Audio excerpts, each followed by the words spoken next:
Bonsoir à tous et bienvenue dans cette nouvelle édition de Viva Événement. À la une de ce journal, fini les vacances pour les tout-petits, la nouvelle année scolaire a débuté ce jour, du moins pour les écoles privées, suivant le programme français. Des fans déçus, de simples citoyens en colère, les 10 ans de scène de Wawa ratés. Matt Houston n'est pas venu et son message d'excuse sur Facebook n'a rien arrangé. Après l'annulation du concert de Matt Houston, la perte pour Madapro se chiffre à des milliards d'arrières.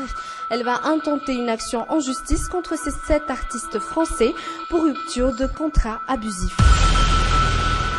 Le PDS d'Antananarive revient dans la course à la présidentielle. Il vient de quitter son poste à la tête d'Antananarive. Son projet de société sera dévoilé incessamment.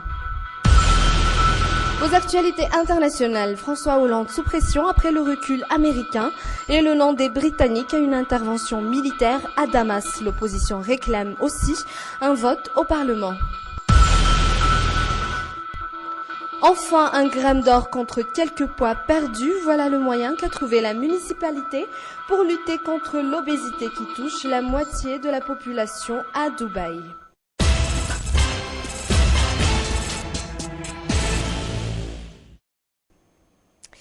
Les élèves des écoles privées suivant le régime français ont effectivement repris les bancs de l'école. Aujourd'hui, une première journée qui est difficile autant pour les élèves, pour les enseignants que pour les parents. Nos journalistes ont visité une de ces écoles aujourd'hui. Ils rapportent ce reportage. Zoran Yalsouf. Levez la main. Ces élèves passent leurs premières heures à l'école pour cette nouvelle année scolaire. Plus personne ne parle de vacances. Tous semblent concentrés sur ce qu'ils font. Ils apprennent tout en s'amusant.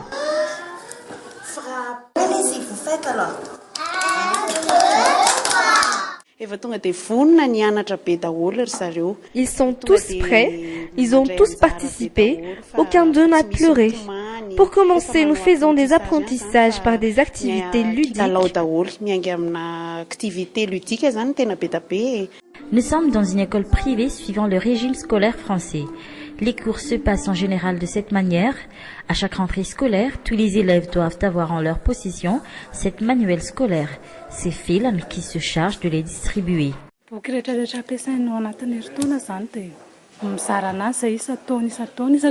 Tous les livres qu'ils vont utiliser en cours d'année, nous les distribuerons en début d'année scolaire.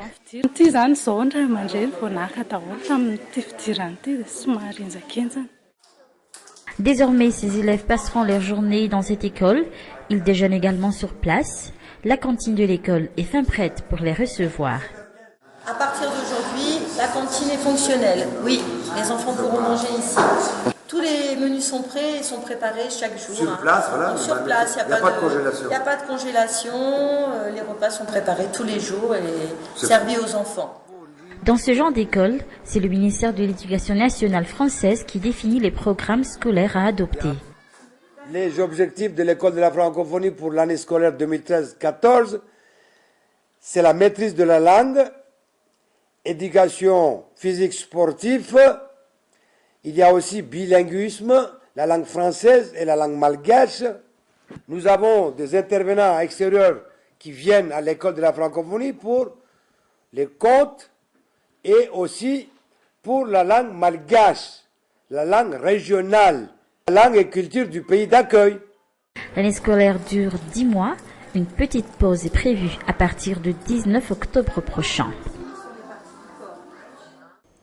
Voilà pour la rentrée des écoles privées françaises. Les écoles primaires publiques ou EPP, de leur côté, sont encore au stade des inscriptions et des réinscriptions. Et faute de moyens, la plupart des parents ne se bousculent pas pour inscrire leurs enfants dans ces écoles publiques. C'est toujours un reportage de Zourem Yalsouf. C'est le calme total à l'école primaire publique d'Andjé-Fanaboudzanari. Ici, ce sont les directeurs de l'école et quelques représentants des parents d'élèves. Ils attendent que les parents viennent réserver la place de leurs enfants.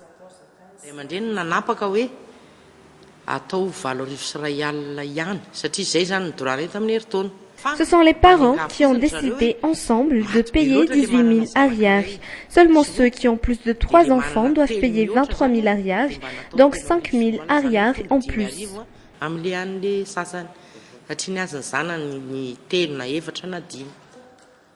Cet argent que paient les parents d'élèves servira à payer le salaire des 16 enseignants femmes parmi les 19 enseignants de l'école. Ce sont les représentants des parents d'élèves qui gèrent cet argent en faisant du bénévolat.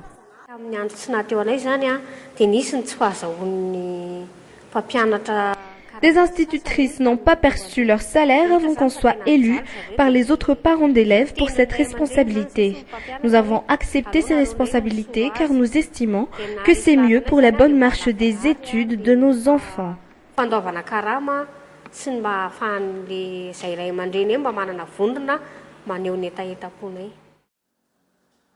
Jusqu'ici, 35 parents seulement ont fait leur préinscription, ce qui fait que 60 places sont maintenant déjà prises en général. Les parents n'ont aucun problème à payer ces frais. Pour nous, ce n'est pas trop cher, c'est normal, c'est à la portée de tous. Pour le PP d'Anjefana-Boudzanar, le taux de réussite aux examens du CEPE est toujours de 100%. Cette école n'est pas le plus misérable.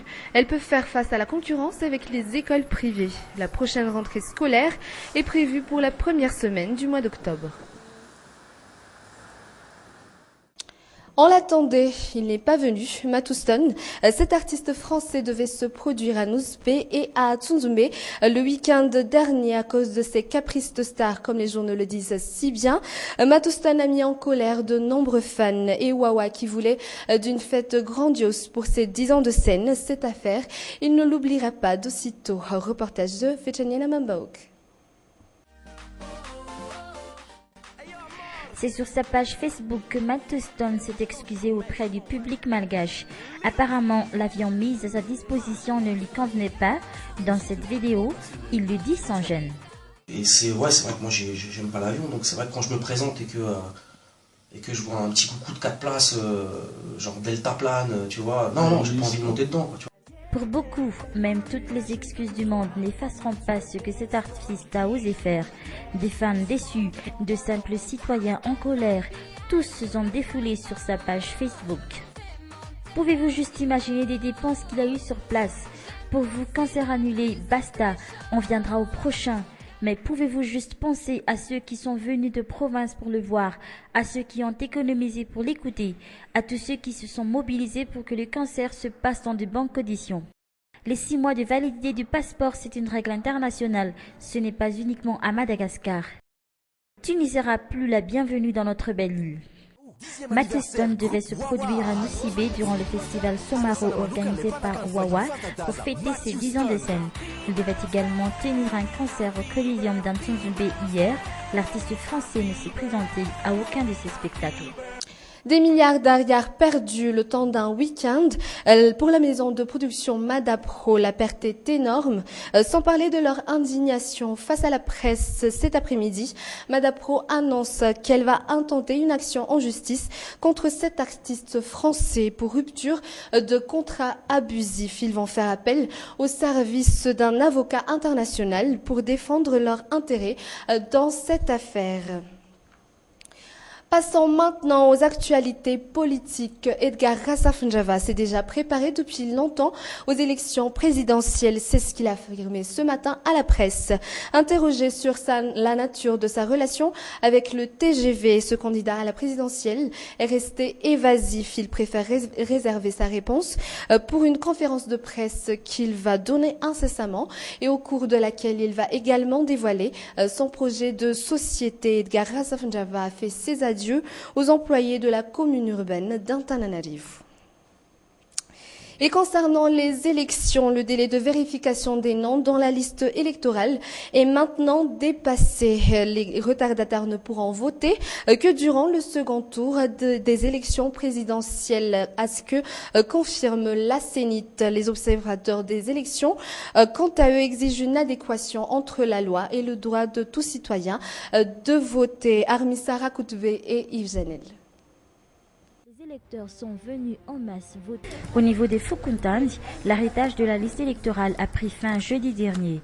Normalement, ces listes devraient déjà être transférées auprès des centres informatiques de district, sauf pour quelques Foukontans qui continuent encore d'enregistrer les noms des électeurs encore absents de la liste électorale. On reçoit encore les retardataires et je peux vous dire qu'ils sont nombreux. Il y a aussi ceux qui viennent faire leur carte d'identité nationale, mais on se conforme toujours aux consignes émanant des hauts responsables. Ces